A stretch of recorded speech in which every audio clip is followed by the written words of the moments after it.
ఈ రకంగా మాట్లాడడం అనేది, ఈ రకంగా జర్నలిస్టులను జైల్లో పెట్టడం అనేది ఎంతవరకు మంచిదో ఆయన కూడా ఆలోచించుకోవాలి. ఎందుకంటే ఈరోజు వీళ్ళకి జరిగింది రేపు తప్పకుండా కాంగ్రెస్ నాయకులకు, కాంగ్రెస్ కార్యకర్తలకు కూడా జరుగుతుంది. ఎందుకంటే ఇవాళ మీరు కొత్త కొత్త తరహా విధానాలు పరిచయం చేస్తా ఉన్నారు.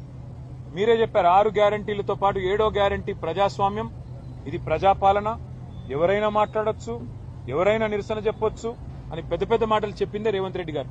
కానీ ఈరోజు ప్రజలు గొంతు విప్పితే తట్టుకోలేకపోతా ఉన్నారు.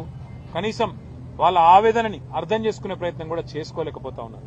నేను ఇంకొక మాట కూడా అడుగుతా ఉన్నా రేవంత్ రెడ్డి గారు, మీరేమో ఏదో మీ భార్య పిల్లల్ని ఎవరో దూషించారు అని చెప్పి ఆక్రోశిస్తున్నారు అసెంబ్లీలో. మరి మిగతా వారి కుటుంబాలు లేవా? వేరే నాయకులకు కానీ మీరు దూషించినప్పుడు, మీరు అడ్డగోలుగా మాట్లాడినప్పుడు, మీరు మా పిల్లలతో సహా, మైనర్ పిల్లలతో సహా అందరి మీద నీచాతి నీచంగా మాట్లాడినప్పుడు, అసభ్యంగా అక్రమ సంబంధాలు అంటగట్టినప్పుడు